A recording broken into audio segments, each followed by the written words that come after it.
ಗೆದ್ದರೂ ಮುಗಿಯದ ಸಂಕಷ್ಟ. ಕೇರಳ ಸಿಎಂ ಕುರ್ಚಿ ಮೇಲೆ ಮೂವರ ಕಣ್ಣು. ಕಾಂಗ್ರೆಸ್ ಪಾಳ್ಯದಲ್ಲಿ ತಾರಕಕ್ಕೇರಿದ ಹಗ್ಗಜಗ್ಗಾಟ.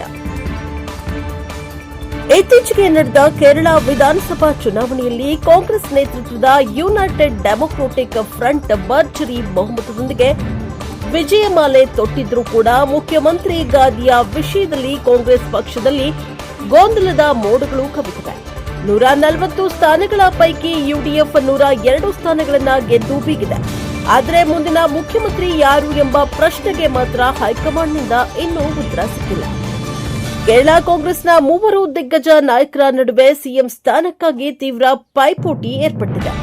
ಈ ಪೈಪೋಟಿಯು ಈಗ ಕೇವಲ ಪಕ್ಷದ ಸಭೆಗಳಿಗೆ ಸೀಮಿತವಾಗದೆ ಬೀದಿ ರಂಪಾಟದ ರೂಪ ಪಡೆದಿರುವುದು ಪಕ್ಷದ ವರ್ಚಸ್ಸಿಗೆ ಧಕ್ಕೆ ತರ್ತಾ ಇದೆ. ಆಲಪ್ಪುಳ ಲೋಕಸಭಾ ಕ್ಷೇತ್ರದ ಸಂಸದರಾಗಿರುವ ಕೆಸಿ ವೇಣುಗೋಪಾಲ್ ಅವರು ಹೈಕಮಾಂಡ್ ಮಟ್ಟದಲ್ಲಿ ಪ್ರಭಾವಿ ನಾಯಕರು. ವಿಶೇಷವಾಗಿ ರಾಹುಲ್ ಗಾಂಧಿ ಅವರೊಂದಿಗೆ ಇರುವ ಆಪ್ತ ಸಂಬಂಧ ಅವರಿಗೆ ಪ್ಲಸ್ ಪಾಯಿಂಟ್ ಆಗಿದೆ. ಇನ್ನು ರಾಷ್ಟ್ರೀಯ ಮಟ್ಟದಲ್ಲಿ ಪಕ್ಷವನ್ನ ಸಂಘಟಿಸಿದ ಅನುಭವ ಕೂಡ ಹೊಂದಿರುವ ಇವರು ಸಿಎಂ ರೇಸ್ನಲ್ಲಿ ಮುಂಚೂಣಿಯಲ್ಲಿದ್ದಾರೆ. ಇನ್ನು ಕೇರಳ ಕಾಂಗ್ರೆಸ್ನ ಮುಖ ಎಂದೇ ಗುರುತಿಸಲ್ಪಟ್ಟಿರುವ ರಮೇಶ್ ಚೆನ್ನಿತ್ತಲ್ ಅವರು ಹಿಂದಿನ ಯುಡಿಎಫ್ ಸರ್ಕಾರದಲ್ಲಿ ಗೃಹ ಸಚಿವರಾಗಿ ಮತ್ತು ವಿರೋಧ ಪಕ್ಷದ ನಾಯಕರಾಗಿ ಕೆಲಸ ಮಾಡಿದ ಅನುಭವವನ್ನ ಹೊಂದಿದ್ದಾರೆ. ಸುದೀರ್ಘ ರಾಜಕೀಯ ಅನುಭವ ಮತ್ತು ಕಾರ್ಯಕರ್ತರ ಮೇಲೆ ಹಿಡಿತ ಹೊಂದಿರುವ ಇವರು ಕೂಡ ಸಿಎಂ ಸ್ಥಾನದ ಮೇಲೆ ಕಣ್ಣಿಟ್ಟಿದ್ದಾರೆ. ಪರವೂರು ವಿಧಾನಸಭಾ ಕ್ಷೇತ್ರವನ್ನ ಪ್ರತಿನಿಧಿಸುವ ವಿಡಿ ಸತೀಶನ್ ಅವರು ಕೇರಳ ಕಾಂಗ್ರೆಸ್ನಲ್ಲಿ ಜನರೇಷನಲ್ ಶಿಫ್ಟ್ ತರಬಲ್ಲ ನಾಯಕ ಎಂದು ಕರೆಯಲ್ಪಟ್ಟಿದ್ದಾರೆ. ಯಡರಂಗರದ ವಿರುದ್ಧ ಸದನದಲ್ಲಿ ಅಬ್ಬರಿಸುವ ಇವರ ತೀಕ್ಷ್ಣ ವಾಗ್ದಾಳಿ ಮತ್ತು ತಳಮಟ್ಟದ ಹೋರಾಟದ ಹಿನ್ನೆಲೆಯಲ್ಲಿ ಹೆಚ್ಚಿನ ಯುವ ನಾಯಕರು ಇವರ ಪರವಾಗಿದ್ದಾರೆ. ತಮ್ಮ ನೆಚ್ಚಿನ ನಾಯಕನನ್ನ ಮುಖ್ಯಮಂತ್ರಿಯನ್ನಾಗಿ ಮಾಡಬೇಕೆಂದು ಆಗ್ರಹಿಸಿ ಬೆಂಬಲಿಗರು ಕೂಡ ಸಾರ್ವಜನಿಕವಾಗಿ ಪೋಸ್ಟರ್ಗಳು ಮತ್ತು ಫ್ಲೆಕ್ಸ್ ಬೋರ್ಡ್ಗಳನ್ನು ಹಾಕ್ತಾ ಇದ್ದಾರೆ. ಇದು ಕೇರಳ ಕಾಂಗ್ರೆಸ್ ನಾಯಕರಲ್ಲಿ ತೀವ್ರ ಅಸಮಾಧಾನವನ್ನ ಮೂಡಿಸಿದೆ. ಹಿರಿಯ ಕಾಂಗ್ರೆಸ್ ಮುಖಂಡ ಕೆಸಿ ಜೋಸೆಫ್ ಅವರು ಫೇಸ್ಬುಕ್ನಲ್ಲಿ ಈ ಕುರಿತು ಆಕ್ರೋಶ ವ್ಯಕ್ತಪಡಿಸಿದ್ದು, ಮಲಗಿ ಮೇಲೆ ಉಗುಳಿದ್ರೆ ಅದು ತನ್ನದೇ ಮುಖಕ್ಕೆ ಬೀಳುತ್ತದೆ. ಪಕ್ಷದ ಆಂತರಿಕ ವಿಚಾರಗಳನ್ನ ರಸ್ತೆಗೆ ತರುವುದು ಅಪಾಯಕಾರಿ.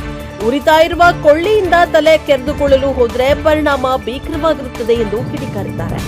ಪರಿಸ್ಥಿತಿ ಕೈ ಮೀರ್ತಾ ಇರುವುದನ್ನ ಗಮನಿಸಿದ ಕೇರಳ ಕಾಂಗ್ರೆಸ್ ಅಧ್ಯಕ್ಷ ಸನ್ನಿ ಜೋಸೆಫ್ ಅಂತಿಮ ನಿರ್ಧಾರವನ್ನ ಎಐಸಿಸಿ ಅಧ್ಯಕ್ಷ ಮಲ್ಲಿಕಾರ್ಜುನ ಖರ್ಗೆ ಮತ್ತು ಹೈಕಮಾಂಡ್ ತೆಗೆದುಕೊಳ್ಳಲಿದೆ ಎಂದು ಸ್ಪಷ್ಟಪಡಿಸಿದ್ದಾರೆ. ನಾನು ಖರ್ಗೆ ಅವರ ನಿವಾಸಕ್ಕೆ ಚರ್ಚೆಗೆ ತೆರಳುತ್ತಾ ಇದ್ದೇನೆ. ಹೈಕಮಾಂಡ್ ಕೈಗೊಳ್ಳುವ ತೀರ್ಮಾನವೇ ಅಂತಿಮ ಎಂದು ಅವರು ತಿಳಿಸಿದ್ದಾರೆ. ಕೇರಳ ವಿಧಾನಸಭಾ ಚುನಾವಣೆಯಲ್ಲಿ ಯುಡಿಎಫ್ ಒಟ್ಟು 102 ಸ್ಥಾನಗಳನ್ನು ಗೆದ್ದಿದೆ. ಕಾಂಗ್ರೆಸ್ 63 ಸ್ಥಾನಗಳು, ಇಂಡಿಯನ್ ಯೂನಿಯನ್ ಮುಸ್ಲಿಂ ಲೀಗ್ 22 ಸ್ಥಾನಗಳು, ಕೇರಳ ಕಾಂಗ್ರೆಸ್ 2 ಸ್ಥಾನಗಳು ಮತ್ತು ಆರ್ಎಂಪಿಐ 2 ಸ್ಥಾನಗಳು, ಇತರರು ಸೇರಿ 13 ಸ್ಥಾನಗಳನ್ನು ಗೆದ್ದಿದ್ದಾರೆ. ವಿಜಯೋತ್ಸವದ ನಡುವೆಯೂ ಸಿಎಂ ಪಟ್ಟಕ್ಕಾಗಿ ನಡೀತಾ ಇರುವ ಈ ಒಳ ಜಗಳವು ಹೈಕಮಾಂಡ್ಗೆ ದೊಡ್ಡ ತಲೆನೋವಾಗಿ ಪರಿಣಮಿಸಿದೆ. ಒಮ್ಮತದ ಅಭ್ಯರ್ಥಿ ಆಯ್ಕೆಯಾಗ್ತಾರೋ ಅಥವಾ ಪಕ್ಷದಲ್ಲಿ ಮತ್ತೊಂದು ಬಂಡಾಯ ಏಳುತ್ತದೋ ಎಂದು ಕಾದು ನೋಡಬೇಕಿದೆ.